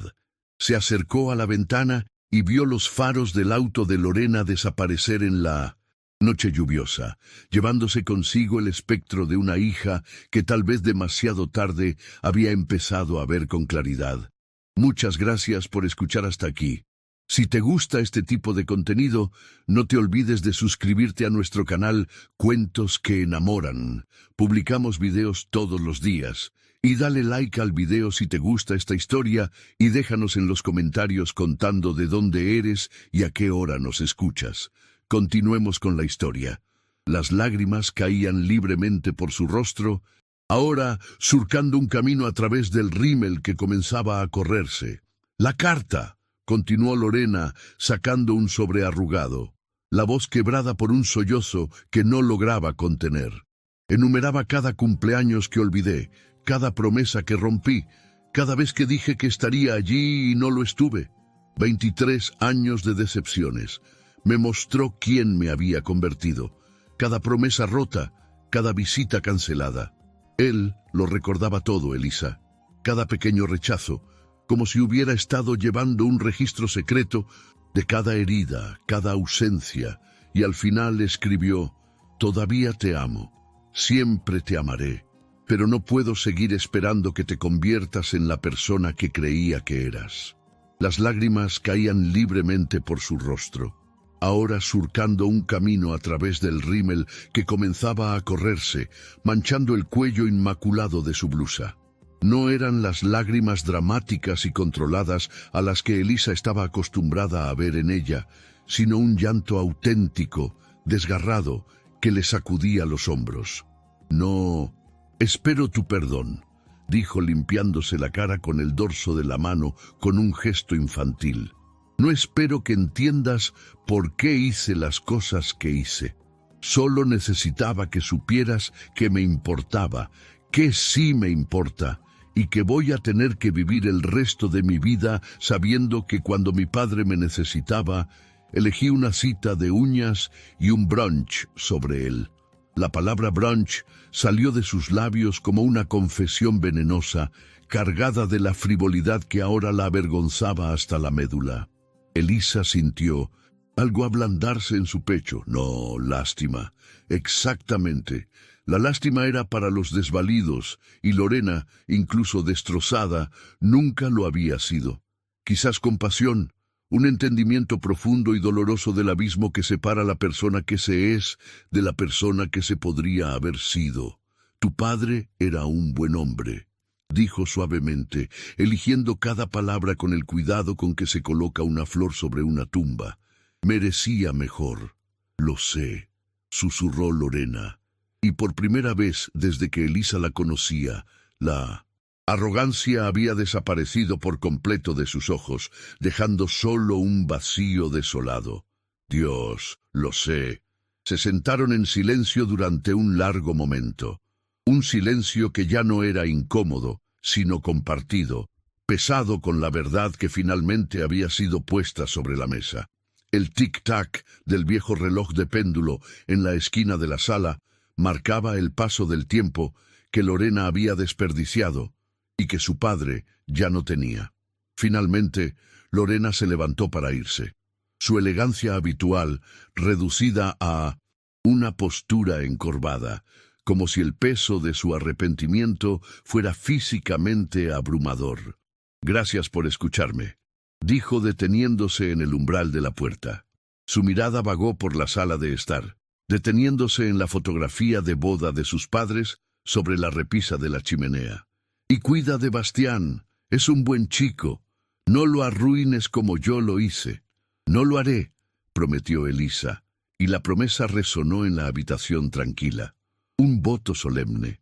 Después de que Lorena se fue, Elisa se sentó sola en la sala de estar mientras la luz del día se desvanecía, transformando los colores vivos de la habitación en tonos grises y azules. Las sombras se alargaban ocupando los espacios donde antes había estado la presencia sólida y reconfortante de Gregorio Alarcón. Pensó en él en sus últimos días, en las conversaciones que habían tenido cuando él sabía que el final estaba cerca, y cada palabra parecía tallada en el aire, cargada de un significado final. Una tarde particularmente fría, él había apoyado su taza de té en la mesita con la precisión que siempre lo caracterizó y había dicho: «No quiero que piensen que lo hago por venganza, Elisa. Lo hago porque es hora de que entiendan el valor de las cosas, del tiempo, de la presencia, del amor que no viene con condiciones». Sus ojos, todavía agudos a pesar del dolor, la habían mirado con una intensidad que le había erizado la piel. Ellos miden todo en transacciones. Quiero enseñarles que algunas cosas son intransferibles. Elisa entendía ahora con una claridad que cortaba como el cristal. Esto no era sobre castigar a Damián y Lorena, era sobre enseñarles una lección que habían necesitado aprender durante toda su vida, que el amor real no se mide en dólares o herencias. Se mide en los pequeños momentos que eliges aparecer, en el té preparado en silencio, en la mano que se posa sobre un hombro dolorido, en la paciencia para escuchar una historia por centésima vez. Se mide en aparecer, incluso cuando es inconveniente, incluso cuando hay otras cosas que preferirías hacer, cuando el mundo te ofrece branches soleados y campos de golf inmaculados. Especialmente entonces. El siguiente fin de semana, el jardín de la mansión pareció recuperar un atisbo de su antigua vitalidad con la llegada de Bastián. El muchacho era tan diferente de sus padres, humilde, atento, con una curiosidad genuina por las personas a su alrededor que iba más allá de la cortesía superficial. Mientras se sentaban en el banco de madera bajo el roble centenario, el mismo donde Gregorio solía leerle cuentos cuando era pequeño, una paz extraña se instaló entre ellos. «Entonces, ¿es verdad?», preguntó Bastián, sus dedos arrancando distraídamente una brizna de hierba. «¿El abuelo realmente te dejó todo?». «Sí», respondió Elisa observando el perfil del joven, la sombra de Gregorio en la línea de su mandíbula, el eco de Elvira en la suavidad de sus ojos. «Bien», dijo Bastián simplemente, como si acabara de confirmar una verdad fundamental del universo. «Te lo merecías. Eras la única que realmente se preocupaba por él. No era solo tu trabajo, lo sé. Lo veía en cómo le hablabas, en cómo te quedabas a su lado, incluso cuando él estaba de mal humor». Elisa sintió una oleada de gratitud hacia el muchacho. Su reconocimiento era un bálsamo. «Tu abuelo te amaba mucho, Bastián, más de lo que quizá llegues a comprender. Por eso estableció ese fideicomiso para ti. Quería asegurarse de que tuvieras las oportunidades que tus padres en su distracción nunca te dieron. Quería allanarte un camino, no regalarte un destino». «Lo sé», dijo Bastián en voz baja, su mirada fija en el rosal que comenzaba a florecer. «Encontré sus cartas. Me escribía cada mes, ¿sabes? Durante los últimos 2 años. Mamá nunca me las dio». Alzó la vista y Elisa vio el dolor de la traición en sus ojos, un dolor que no debería cargar a alguien de su edad. «Las encontré en una caja en el fondo de su armario cuando estaba buscando un viejo pasaporte. Simplemente las guardó allí en una caja de zapatos y nunca me dijo que él estaba tratando de contactarme. Nunca». Elisa sintió una punzada de dolor por el chico, un dolor agudo y familiar. Era el mismo dolor que había visto en los ojos de Gregorio cuando esperaba en vano una llamada. «Lo siento mucho, Bastián». «De verdad no lo sientas», respondió. Y su voz tenía una dureza nueva, la dureza que nace de enfrentar una verdad dolorosa. «Me alegro de saber la verdad ahora. Me alegro de saber quién realmente se preocupaba y quién solo fingía. El abuelo nunca me abandonó. Fueron otros los que pusieron una pared entre nosotros». Miró a Elisa directamente. «Tú nunca pusiste paredes». Pasaron el resto de la tarde hablando sobre el futuro. Bastián, con los planos de sus sueños desplegados en la mesa del jardín, le explicó su deseo de estudiar arquitectura, de construir cosas hermosas que duraran, estructuras que dieran refugio y alegría, que contaran una historia de permanencia en un mundo efímero. Elisa lo escuchó, y mientras lo hacía le prometió que El fideicomiso cubriría su educación sin importar la universidad que eligiera, sin importar los costos. Tu abuelo quería que volaras, Bastián. Yo solo me aseguraré de que tengas el viento necesario bajo tus alas. Hay una condición, añadió serena pero firme. Tu abuelo fue muy específico. Quería que aprendieras el valor del trabajo duro, que entendieras que el mérito no es solo un concepto, sino una práctica. Así que una parte del fideicomiso es tuya cuando te gradúes, otra parte cuando consigas tu primer trabajo y lo mantengas por un año, y el resto cuando tengas 25 años y hayas demostrado, con hechos y no con palabras, que puedes mantenerte por ti mismo, que has construido tu propio cimiento. Eso es justo, dijo Bastián, y una sonrisa pequeña pero genuina asomó a sus labios. No esperaría menos del abuelo. Él siempre decía que lo que se gana sin esfuerzo se valora sin aprecio. Mientras el sol comenzaba su descenso, pintando el cielo con una acuarela de tonos naranja, rosa y púrpura, Bastián se preparó para irse. Elisa lo acompañó hasta su coche, un vehículo modesto que contrastaba con los lujosos modelos que siempre habían preferido Damián y Lorena. «Gracias, Elisa», dijo él, abrazándola con una fuerza que sorprendió a la mujer. «Por todo, por estar ahí para él, por estar aquí para mí. Este es tu hogar siempre, Bastián. Lo sabes, ¿verdad?» Él asintió con los ojos brillantes. «Lo sé, ahora más que nunca». Mientras el auto de Bastián desaparecía por el camino de gravilla, convertido en una mancha oscura contra el crepúsculo encendido, Elisa se quedó en el porche, envuelta en el chal que había pertenecido a la señora Elvira. El aire era fresco y olía a tierra mojada y a las primeras flores del jardín que ella con sus propias manos estaba resucitando. Pensó en el señor Alarcón, en cómo habría sonreído al ver a Bastián tan maduro, tan agradecido, con la semilla de la integridad brotando fuerte dentro de él. Pensó en las decisiones que Gregorio había tomado, decisiones drásticas, dolorosas, que habían partido en dos la historia de su familia, pero que como un cirujano que corta para salvar, quizás habían sido la única manera de sanar algo, o al menos de evitar que la gangrena del desprecio y la indiferencia lo consumiera todo. No fue venganza. Al sentarse en la quietud de la noche que caía, Elisa lo entendió con una claridad absoluta. Había sido justicia, la justicia silenciosa de un hombre que finalmente honró a la persona que ya era todo lo que él necesitaba, desafiando a sus hijos a vivir con las consecuencias de sus elecciones. Elisa entró a la casa, su casa ahora, y cerró la puerta con un clic suave, pero definitivo.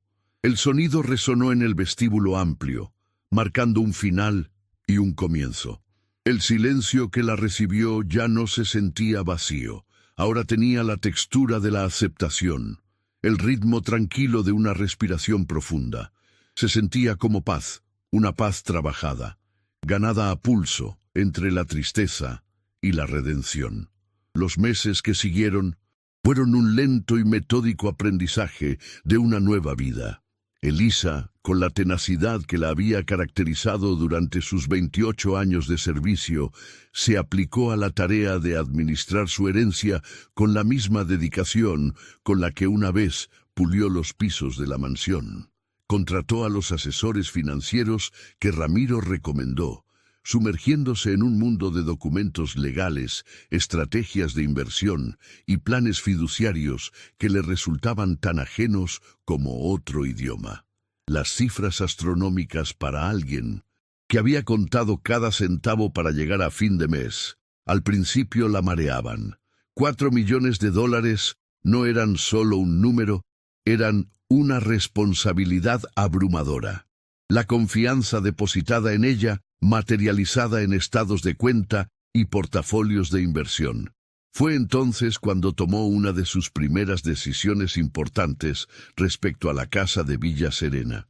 La propiedad, un refugio de madera y piedra junto al agua que el señor Alarcón había amado por su tranquilidad, No podía convertirse simplemente en una segunda residencia o en un activo más en una cartera. Recordó las interminables conversaciones con Gregorio sobre el agotamiento de los cuidadores, sobre aquellas personas que, como ella, dedicaban sus vidas a otros hasta el borde del colapso. Nadie cuida a quienes cuidan. Elisa le había dicho él una tarde, mirando el lago con una tristeza profunda en los ojos. Es una de las injusticias más grandes. Así que contactó a un administrador de propiedades especializado y le expuso su idea: convertir la casa de Villa Serena en el refugio del lago, un centro de retiro temporal para cuidadores mayores que necesitaran un descanso, un lugar donde pudieran ser atendidos, mimados y devueltos al mundo con un poco más de fuerza. El señor Alarcón habría querido eso, le explicó a Ramiro durante una de sus reuniones mientras firmaba los documentos iniciales. Se trataba de ayudar a personas que, como yo, pasan sus vidas cuidando de otros. Es la manera perfecta de honrar su memoria, de convertir su legado en algo vivo y útil. La mansión principal, en cambio, la mantuvo casi intacta, no por incapacidad de cambiar, sino por un profundo respeto hacia los recuerdos que habitaban cada rincón. Sin embargo, hizo una modificación significativa. Transformó el estudio del señor Alarcón en una pequeña biblioteca íntima. Los diplomas y los secadores de tinta fueron reemplazados por las novelas de Galdós, los libros de historia que al tanto le gustaban y algunos volúmenes de poesía que Elisa fue adquiriendo. En el centro, junto a la ventana que daba al jardín de rosales, colocó una cómoda butaca de lectura y un atril de madera. A veces, al caer la tarde, se sentaba allí con una taza de té, un libro en el regazo y la luz dorada del ocaso filtrándose a través de los cristales. En esos momentos de quietud, podía casi sentir la presencia de Gregorio, no como un fantasma, sino como una calidez familiar, una aprobación silenciosa que llenaba la estancia. Era en esa habitación donde más fuerte sentía que había hecho las paces con el pasado. Las noticias sobre Damián llegaron a través de Bastián en una de sus visitas quincenales. El chico, ya instalado en su residencia universitaria, mencionó con una mezcla de pena y desapego que su padre se había mudado a otro estado, lejos del escándalo y las miradas de conocidos. Su matrimonio con Bárbara, aquella mujer impecable y fría que había despreciado a Elisa en la oficina del abogado, se había resquebrajado bajo el peso de las deudas y la pérdida del estatus. La casa grande, símbolo de su éxito, había tenido que ser vendida y ahora vivían en un apartamento modesto. Damián, según Bastián, parecía haber encerrado su orgullo y su fracaso en una amargura permanente. Elisa no sintió ni un ápice de satisfacción al escuchar la noticia, solo una tristeza silenciosa y profunda por un hombre que, aferrado a su ceguera voluntaria, nunca había aprendido las lecciones que su padre, incluso desde la tumba, había tratado de enseñarle. Era la tragedia de un hijo que, habiendo tenido todo, lo había perdido por no entender el valor de nada. 6 meses después de la lectura del testamento, Lorena apareció de nuevo en la mansión. Elisa la vio acercarse por el camino de gravilla a través de la ventana de la cocina y por primera vez no sintió esa punzada de aprensión. La mujer que caminaba hacia la puerta era irreconocible respecto a la que había irrumpido en la oficina de Ramiro con un vestido de diseñador y una furia contenida. Esta Lorena vestía unos jeans sencillos y una chaqueta informal. Su cabello, sin los complejos arreglos de antaño, caía lacio sobre sus hombros. No llevaba maquillaje y en su rostro se podían ver las huellas del llanto y las noches de insomnio. Se veía, pensó Elisa con un dejo de compasión, más real, más humana. No vine a pedir nada, Fueron sus primeras palabras tan pronto como Elisa abrió la puerta, como si necesitara aclararlo de inmediato para poder cruzar el umbral. Solo, quería que supieras que empecé a ver a un terapeuta. Estoy tratando de entender cómo me convertí en la persona que fui. Elisa la invitó a pasar, y se sentaron en la sala de estar, la misma donde Gregorio solía leer el periódico los domingos por la mañana. El sol de la tarde se colaba por las ventanas, iluminando motas de polvo que danzaban en el aire. «Estoy tratando de desentrañar todo esto», continuó Lorena, sus dedos jugueteando nerviosamente con el borde de su chaqueta. «¿Cómo pude priorizar una cita de uñas sobre el funeral de mi propio padre? ¿Cómo pude ver a mi hijo, a mi propio hijo, como una extensión de mí misma, y no como una persona con necesidades que yo debía atender? Y quería disculparme, no por el dinero, eso ya lo sé, no tengo derecho a ello, sino por cómo te traté todos esos años, Elisa. Nunca te vi como una persona, solo como personal, como un mueble más que cumplía una función. Y eso estuvo mal. Fue cruel y deshumanizante, y lo lamento profundamente». Elisa la observó en silencio, viendo la sinceridad que empañaba sus ojos. No había rastro de la arrogancia de antes, solo la vulnerabilidad cruda de alguien que se estaba mirando al espejo y no le gustaba lo que veía. «Acepto tu disculpa, Lorena», dijo Elisa, y su voz sonó serena, sin rencor. Lo decía en serio. El perdón no era un regalo que le hacía a Lorena, sino una liberación que se concedía a sí misma, un paso necesario para seguir avanzando sin el lastre del resentimiento. Lorena asintió aliviada y, luego, con una vacilación que delataba su nerviosismo, preguntó: ¿Puedo preguntar algo? «Bastián, ¿está bien? ¿Lo has visto?»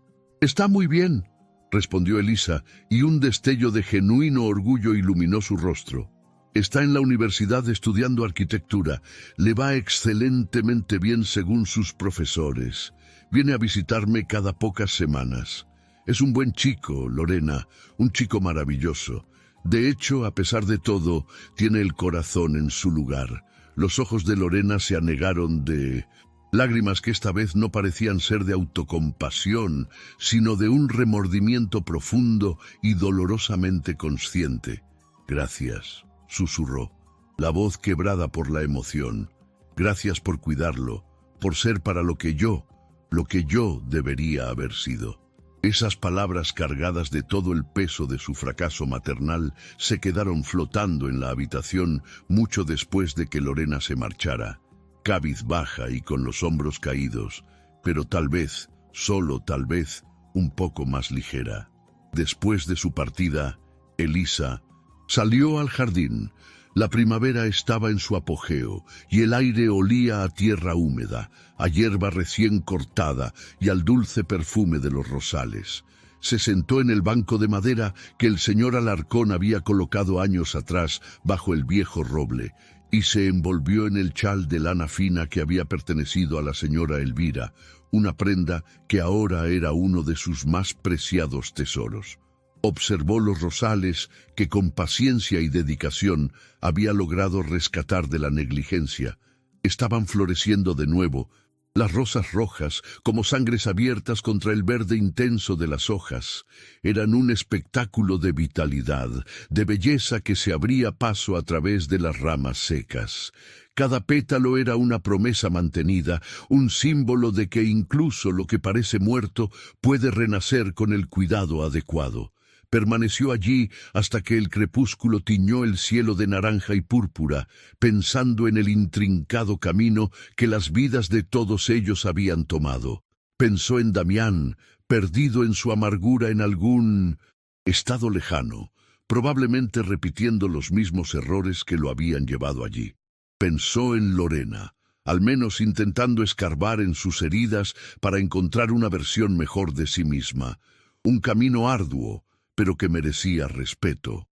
Y pensó en Bastián, el más joven, el más esperanzador, que llevaba consigo la semilla de la integridad de su abuelo y que con el apoyo adecuado podría florecer en un hombre completo. Y por supuesto, pensó en Gregorio, en su valentía para tomar una decisión que partió en dos la historia de su familia. No había sido un acto de venganza, lo entendía ahora con una claridad que calaba hasta los huesos. Había sido un acto de justicia poética y desesperada, un testamento que hablaba del valor incalculable de la presencia, la lealtad y el amor demostrado en los pequeños actos de cada día. Un año después de la muerte del señor Alarcón, Elisa organizó una pequeña ceremonia en su tumba. Solo ella y Bastián. La lápida, ahora perfectamente instalada, era de granito pulido y simple, tal como Gregorio había especificado en sus instrucciones. No había epitafios grandilocuentes, solo su nombre, las fechas y una breve inscripción que Elisa había añadido tras mucha reflexión, amado en la memoria de quienes eligieron quedarse. Trajeron flores frescas, rosas rojas del jardín que Elisa había resucitado con paciencia y dedicación, y se quedaron en silencio durante un rato, cada uno perdido en sus propios pensamientos. El aire olía a tierra húmeda y a la dulzura de las flores, una combinación que a Elisa siempre le había parecido profundamente tranquilizadora.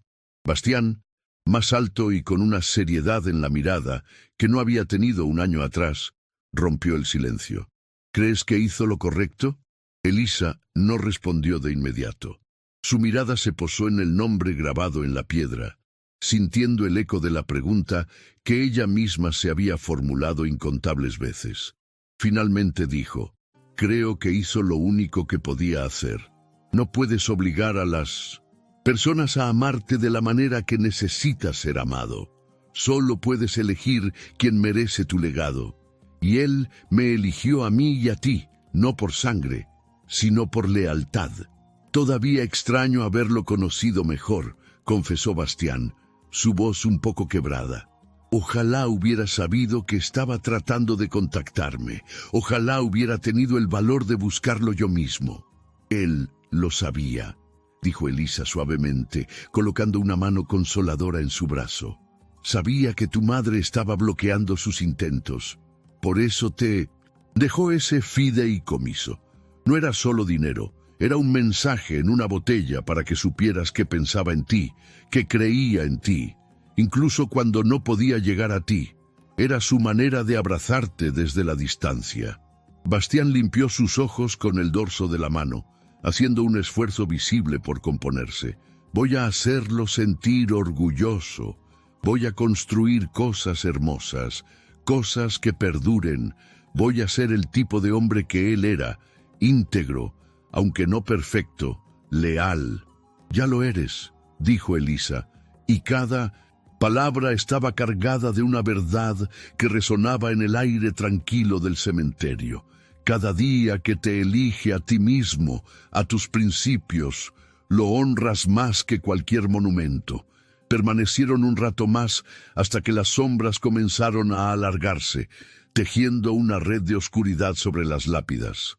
Al salir del cementerio, Elisa sintió que una página más se volvía en el libro de su duelo, no con un cierre definitivo, sino con una aceptación más profunda y serena. Esa noche, después de cenar, una simple sopa de verduras en la cocina que ahora era indiscutiblemente suya, Elisa se sentó en el estudio convertido en biblioteca. La habitación conservaba el alma de Gregorio, sus libros, su viejo globo terráqueo, el olor a cuero y papel antiguo, pero ahora también albergaba la suya propia. En el centro, junto a la ventana que daba al jardín, había una cómoda butaca de lectura que ella se había permitido comprar, un pequeño lujo que simbolizaba su nuevo lugar en el mundo. Sacó su diario, un volumen de tapas gruesas que había comenzado a usar tras la lectura del testamento. Necesitaba procesar el torbellino del año, poner en palabras el vértigo de la transformación para poder entenderlo, para hacerlo real. Abrió el libro por la página en blanco que le esperaba y comenzó a escribir con su letra pulcra y decidida. Querido señor Alarcón, han pasado 365 días desde que nos dejaste. 365 amaneceres en los que tu ausencia ha sido una presencia constante, un compañero silencioso con el que he aprendido a caminar desde que cambiaste mi vida de maneras que nunca podría haber imaginado, ni siquiera en mis sueños más secretos. No te voy a mentir, ha sido difícil. Aprender a ser rica cuando has sido pobre toda tu vida es más complicado de lo que la gente piensa. No es solo números en una cuenta bancaria. Es sobre desaprender la ansiedad que susurra que todo puede esfumarse mañana. Es sobre mirar un recibo sin que el corazón se acelere. Sobre entrar en una tienda sin calcular mentalmente cuántos días de trabajo representa cada prenda. Aprender a tomar decisiones sobre millones de dólares cuando estás acostumbrada a preocuparte por pagar la renta es aterrador. He tenido que enfrentarme a asesores financieros que hablan un idioma de siglas y porcentajes, y he tenido que encontrar mi voz para decir no entiendo o explíquemelo de nuevo sin la vergüenza que antes me habría paralizado. Tu regalo, Gregorio, no fue la riqueza, sino la exigencia de crecer, de expandirme más allá de los límites que siempre creí tener. Pero también ha sido hermoso, una belleza profunda y quieta como la que se encuentra después de una larga tormenta. He podido ayudar a personas. He convertido la casa de Villa Serena en el refugio del cuidador, un lugar donde hombres y mujeres que han dedicado sus vidas a cuidar de otros pueden descansar, ser cuidados a su vez. La primera vez que vi a una mujer mayor, con la espalda curvada por años de atender a su marido enfermo, sentarse en el porche, junto al lago con una taza de té y una sonrisa de paz absoluta, supe que estaba honrando tu memoria de la manera correcta. He cuidado de Bastián como prometí. Lo he visto florecer en la universidad, no solo como un estudiante de arquitectura, sino como un joven consciente y agradecido. Y he vivido en esta casa no como empleada, sino como dueña. Y eso es algo que todavía me hace llorar a veces. Llorar por la Elisa que fue, por la que es, y por el puente improbable que tú construiste entre ambas. Tus hijos. Bueno, Damián está perdido. Las noticias que llegan a través de conocidos lo pintan en una espiral de amargura en algún estado lejano. Dicen que su matrimonio con Bárbara se deshizo como azúcar en el agua, que sus negocios flaquean. No creo que alguna vez entienda lo que perdió, porque para entenderlo tendría que mirarse a sí mismo con una honestidad que siempre evitó. Pero Lorena, creo que hay esperanza para ella. Está tratando, está cambiando. La vi hace unos meses, ¿sabes? Vino sin la armadura de sus vestidos de diseñador, con el rostro desnudo y vulnerable. Me pidió disculpas, no por el dinero, sino por no haberme visto como una persona todos esos años. No sé si alguna vez será la hija que querías, la que jugaba entre los rosales sin una preocupación en el mundo, pero al menos está tratando de ser una mejor persona, de excavar en sus propias heridas para encontrar algo auténtico. Eso merece respeto, aunque el camino sea arduo. Bastián, oh, Bastián, es todo lo que esperaba. Así más, es amable sin ser débil, es trabajador sin ser ambicioso de una manera voraz, es genuino en un mundo lleno de ecos. Tiene tus ojos, Gregorio. Esos ojos que parecían ver más allá de las palabras. Te habría encantado ver el hombre en el que se está convirtiendo con sus planos desplegados sobre la mesa de la cocina, explicándome con pasión cómo los espacios pueden moldear las emociones de las personas.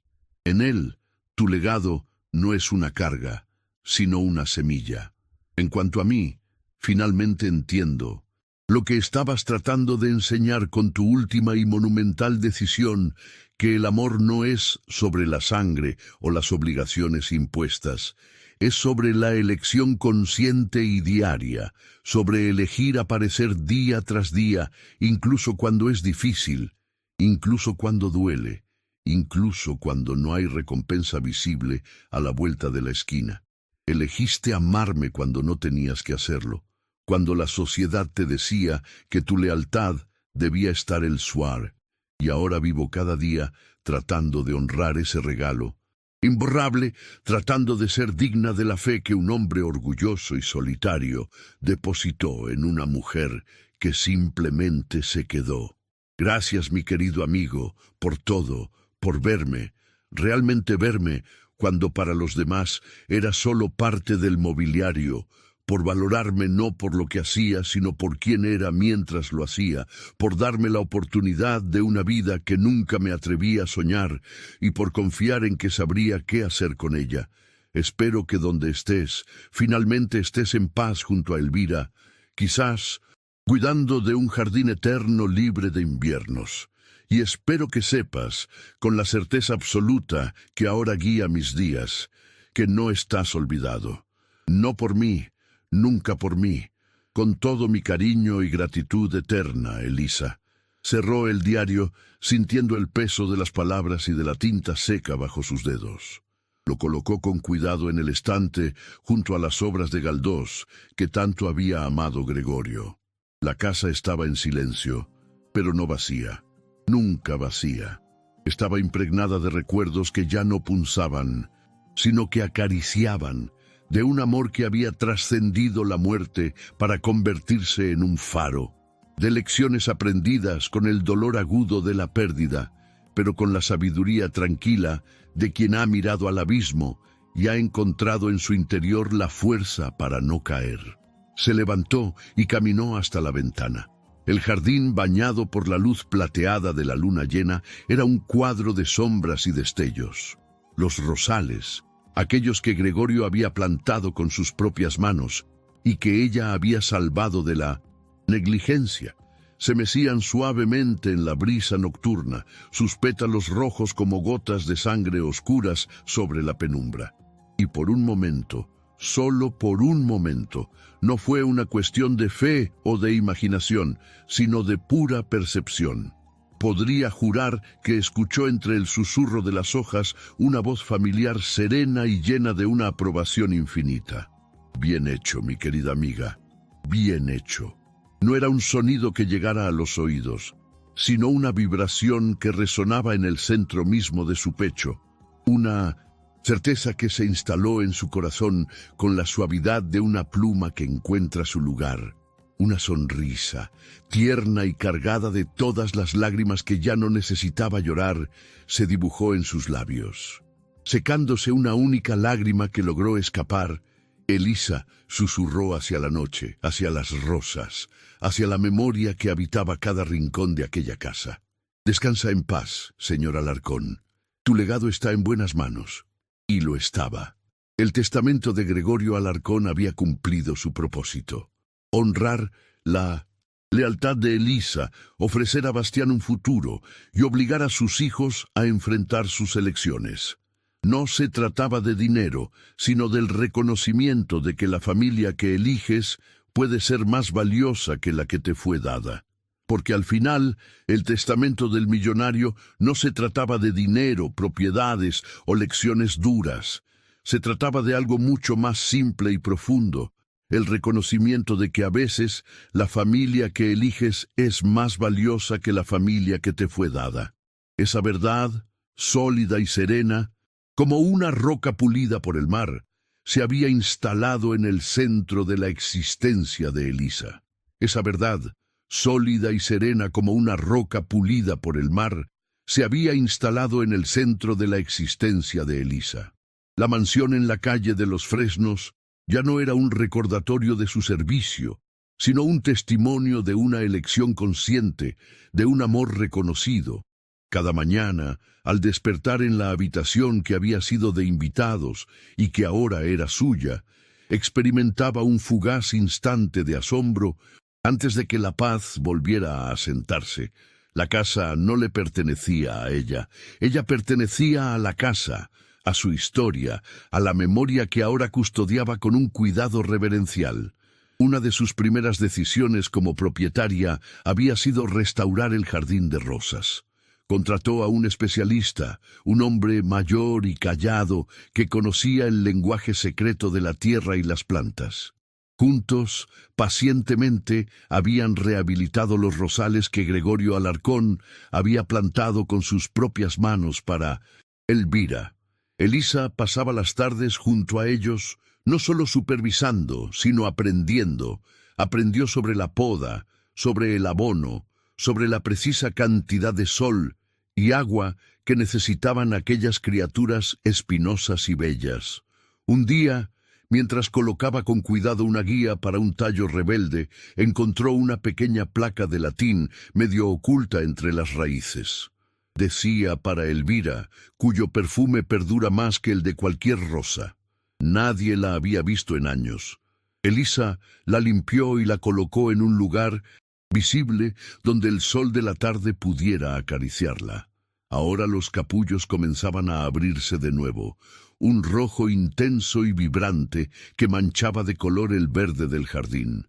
Eran la promesa de que la belleza podía renacer del abandono, de que el cuidado constante podía revertir la decadencia. Bastián se había convertido en una presencia habitual, un bálsamo para la soledad que a veces, a pesar de todo, se colaba por las rendijas de la grandeza de la casa. Sus visitas de fin de semana eran diferentes a todo lo que Elisa había experimentado antes. No eran las visitas formales y distantes de la familia Alarcón, sino encuentros llenos de una calidez genuina. A menudo llegaba con sus planos de arquitectura, extendiéndolos sobre la gran mesa de la cocina, explicándole con entusiasmo juvenil los principios de la carga estructural o la belleza de una línea limpia. Elisa lo escuchaba a veces sin entender todos los términos, pero siempre comprendiendo lo esencial, la pasión, el propósito. Él veía en ella no a la antigua empleada, sino a la amiga de su abuelo, a la guardiana de su legado, a la persona que creía en él sin condiciones. En una de esas tardes, mientras llovía suavemente contra los ventanales, Bastián le confesó algo que llevaba semanas rumeando. «No quiero solo el dinero del fideicomiso, Elisa», dijo, sus dedos trazando el contorno de un edificio en un plano húmedo. «Quiero ganármelo.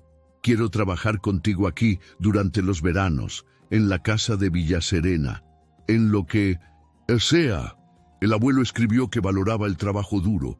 Quiero que sepa que escuché esa parte también. Elisa sintió que el orgullo le inundaba el pecho. No era el orgullo de la posesión, sino el de ver crecer a alguien con integridad. Por supuesto, Bastián, la casa de Villa Serena necesita un supervisor joven, alguien con ojos nuevos.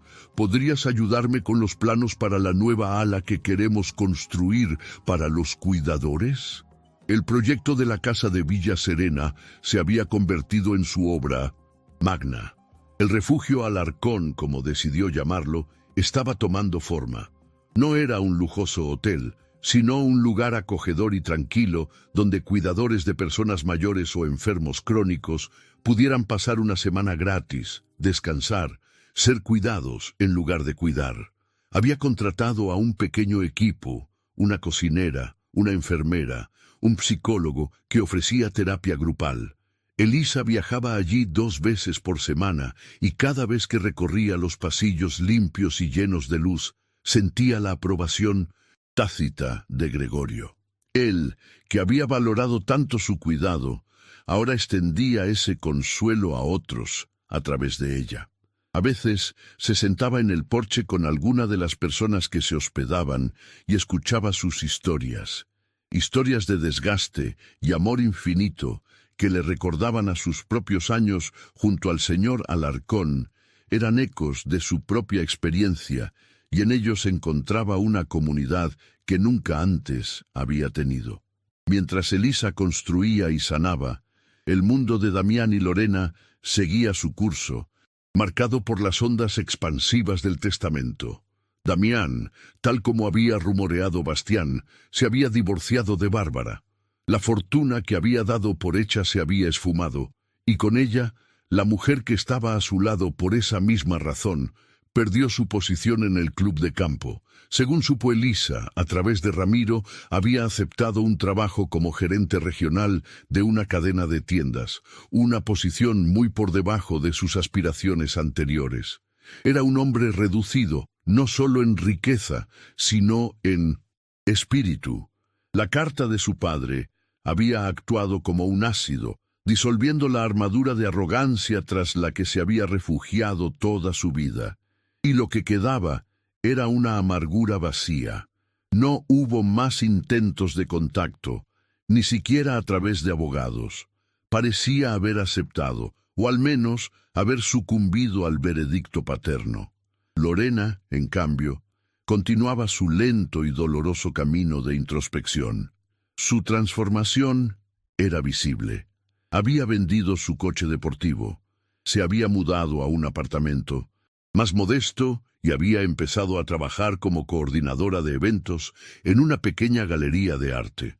El trabajo era menos lucrativo, pero parecía darle una satisfacción que su vida anterior de ociosidad nunca le había proporcionado. Una tarde de sábado apareció en la mansión sin previo aviso.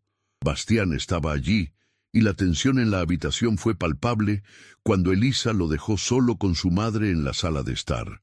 A través de la puerta entreabierta, Elisa no podía evitar oír fragmentos de la conversación.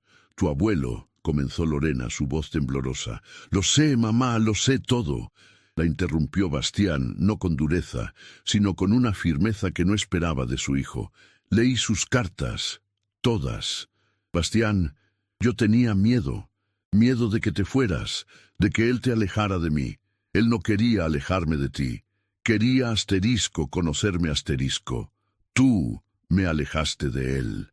El silencio que siguió fue pesado, cargado de años de omisiones y verdades a medias. Luego Elisa escuchó el sonido de un sollozo contenido. «Tienes razón», admitió Lorena, y en su voz había un deje de liberación, como si una verdad dolorosa fuera al mismo tiempo descargar un peso inmenso. «No tengo excusas, solo puedo intentar, Bastián. Puedo intentar ser la madre que debería haber sido. No merezco tu perdón, pero te pido la oportunidad de intentar ganármelo». Elisa se alejó de la puerta entonces, concediéndoles la intimidad de ese momento crucial. Más tarde, cuando Lorena se marchó, Bastián se acercó a Elisa en la cocina. Sus ojos estaban enrojecidos, pero su mirada era clara. Dijo que quiere empezar de cero, como si me conociera por primera vez. «¿Y tú qué piensas?», preguntó Elisa sirviéndole una taza de té. «Le dije que lo intentaría», respondió él encogiéndose levemente de hombros. «El abuelo no me dejó ese fideicomiso para que guardara rencor. Me lo dejó para que tuviera un futuro. Y un futuro incluye la posibilidad de que las personas cambien, ¿no?». Elisa asintió, una oleada de afecto por aquel joven llenándola por el completo. Gregorio había visto con claridad. Bastián era sin duda el mejor de todos ellos. Los meses se convirtieron en un año y luego en 2. La vida de Elisa adquirió un ritmo nuevo, una armonía compuesta de responsabilidad y plenitud.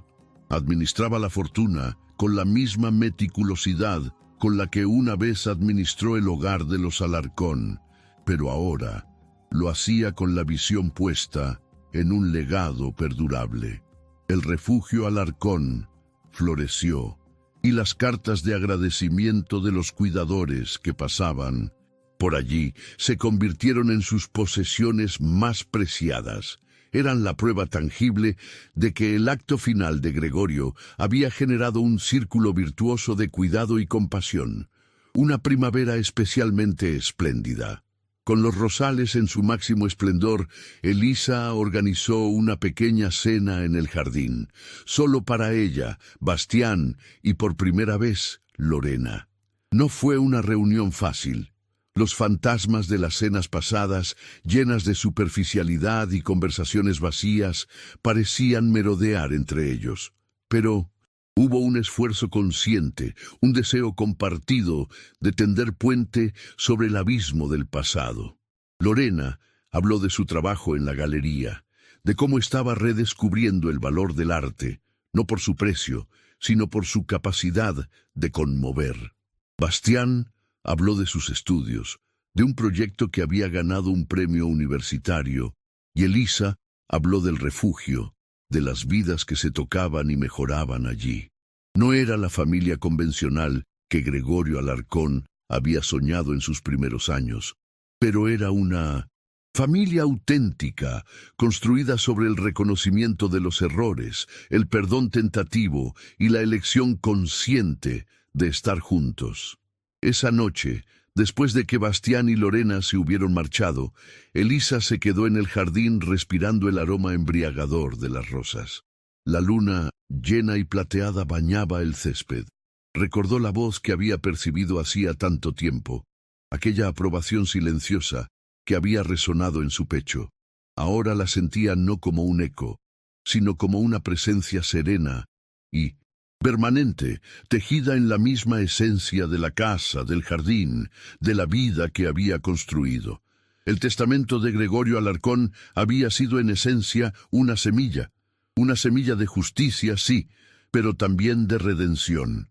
Al desheredar a sus hijos, les había obligado a enfrentarse a su propio vacío, a la persona en la que se habían convertido. A Damián, la lección lo había quebrado. A Lorena, la había humillado hasta el punto de comenzar a reconstruirse. A Bastián le había dado las herramientas y la confianza para forjar su propio destino. Y a Elisa, la mujer que había estado allí, constante como el latir de un reloj, le había dado la libertad, la agencia y la confirmación irrevocable de que su amor silencioso y laborioso había sido al final el amor más poderoso de todos. No hubo un final feliz al estilo de las películas con reconciliaciones perfectas y fortunas restauradas. Hubo, en cambio, algo más real y perdurable: paz. La paz que nace de haber honrado una promesa, de haber custodiado un legado, de haber entendido que la herencia más valiosa no se encuentra en los bancos, sino los corazones que uno toca y en las vidas que uno transforma con actos de amor cotidianos. Elisa cerró los ojos sonriendo hacia la luna. El legado de Gregorio Alarcón estaba verdaderamente en buenas manos y seguiría estándolo generación tras generación en el refugio que ofrecía consuelo, en el joven que construía sus sueños con integridad y en la mujer que, desde la quietud de un jardín perfumado, había aprendido que la familia no es un accidente de sangre, sino un milagro de la elección y la lealtad.